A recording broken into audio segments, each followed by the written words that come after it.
where I tell you a little bit about my personal news from the world's most banned, most silenced political commentator. I mean, oh my God.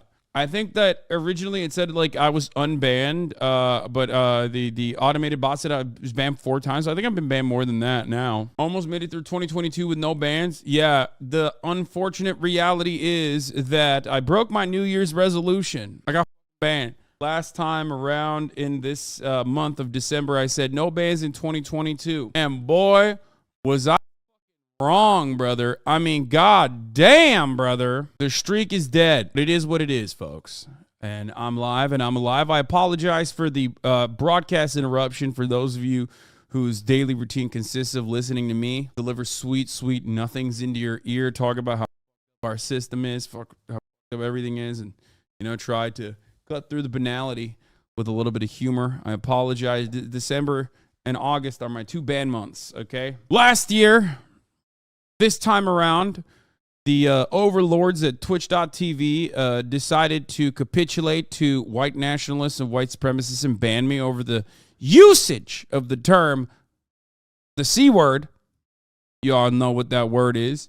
They said, white people, you can't disrespect them. You're not white enough. We've pulled your genealogy, your haplogroups. And they said you're not white enough. Well, guess what? They're not saying that anymore. They're not saying that no longer, folks. Because I got the pass. Now, having said that, that was last year. That was so 2000 and late, you know what I mean? This year, we got a new one. This time, for those of you who don't know, I got banned for copyright. I got banned for copyright by a bunch of Nazis who claim to love freedom of speech. That's right. They specifically targeted your boy and pulled my content down, and which of course complied as a consequence of safe harbor laws. So they complied. That was a manual DMCA, came straight from the CTO himself. And that T doesn't stand for Turkish. I'll tell you what, he was chief technical officer. I don't know. Anyway, you can counterclaim it. Yeah, right, dude. And get into a legal battle with the most litigious, annoying pieces on the planet. I don't want to do that, okay? There's no, chief tattletale officer. Nazis were calling you a Nazi on Twitter for being Turkish and then called me a Nazi because I'm also Turkish. Yeah, they don't really care. They don't really have any sort of serious principles or anything like that. They just kind of are going with the flow, you know what I mean? Like they've never really been known for being principled in any meaningful capacity. Ironically, I was literally talking about how little they care about free speech. I was straight up talking about how little they care about free speech. Asmongold watched the entire video.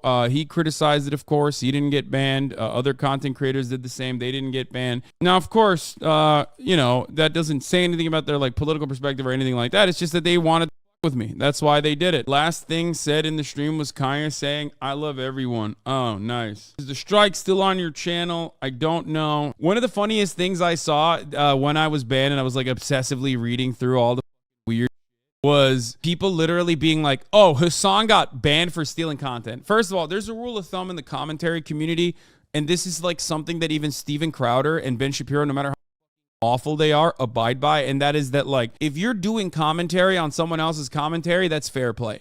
It is basically the most established rule of all time. It's not even it's kind of like video games. Video games are technically subject to DMCA. You didn't make the video game. That's not your artistic interpretation. You're manipulating the video game when you're playing it, but ultimately, if a video game company like Nintendo wanted to sue someone, they technically could. If they wanted to issue a DMCA, they technically could. Some video game companies have in the past to PewDiePie. Ultimately, when it's commentary, especially if it's commentary on an online space from an online political commentator interviewing a potential quote-unquote presidential nominee, it is unimaginable to issue a copyright notice on it. It's separately scumbag behavior. I personally was unaware that this was also paywalled content, even though, as you noticed, everyone else watched it and people were re-uploading it, and so they don't really give a fuck about the paywall. They just wanted to use it against me, and they openly stated that they wanted to use it against me. So that's the reality. The reality is that you don't need to look for additional secret reasons or anything. They very openly gloated about it. They basically said, we did this because Hasan, we want to copy strike him. We don't want him criticizing our video. It was personal. But hey, we survived, and it's fine. And it's going to be okay.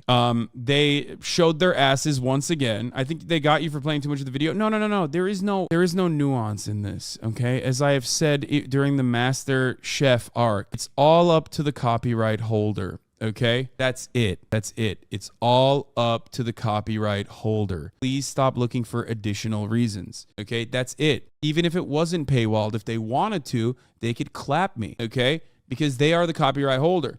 And I could just as easily go back and file a counterclaim, right? I could go back and file a counterclaim, and then that would be a legal process. But, of course, they want that. So I'm not going to do that. I'm not going to waste time with that bull. And I will probably never watch another Gavin Newsom censored.tv clip ever again. But I'll be honest with you, that's not going to be too hard to avoid. You know, that's it. Or did I say Gavin Newsom? Gavin McGinnis. Gavin Newsom is on the mind. I apologize. Gavin Newsom was brought up in the Leftovers episode earlier before I got here, and so I got stuck with that. Gavin McGinnis, on the other hand, sucks. He sucks so much I forgot his last name. I forgot him in the process of talking about him. Anyway, much to think about. So basically, the Yadolf saga will continue most likely. Unfortunately, whatever, who cares? But as far as that other stuff goes, as far as the Nazis, taking my ass down. They're Nazis. They don't care about free speech. They openly show it all the time. I hope people can use this as a learning opportunity if they were oblivious. Except instead of this being a transformation, like you could argue about MasterChef, this is a free press issue. Unfortunate reality behind right-wing structures. Hello, Supreme Court, or shredding last bits of that. But yeah, the hilarious part about it was like there were so many libs that were like, ah! Hasan got what was coming for him because he steals content. And the ironic part about that is that the video and my coverage of that video is available.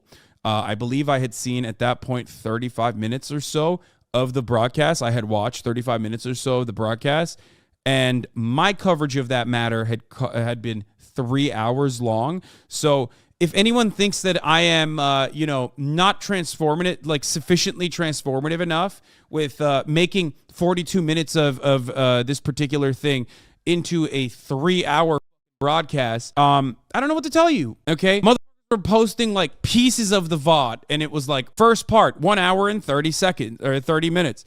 So the notion that I'm still like not reacting hard enough is a really silly one, especially when it comes to political stuff. I mean, you could say that about like, I don't know, dumb YouTube videos, or you could say that about YouTube videos that I play of my friends, but you can't say that about political commentary. It's my bread and butter, and there is no one that reacts as hard as I do. I react to it so goddamn hard your head would spin. Why they took it down is because I was reacting a little too hard. But if you're a liberal and you found yourself defending Nazis and their copyright, that's not very surprising to me. What is this? XQC, XQC had a take. Let's see. What is this? XQC calls out cowards behind Hasan the Hun's DMCA ban. Hasanabi banned.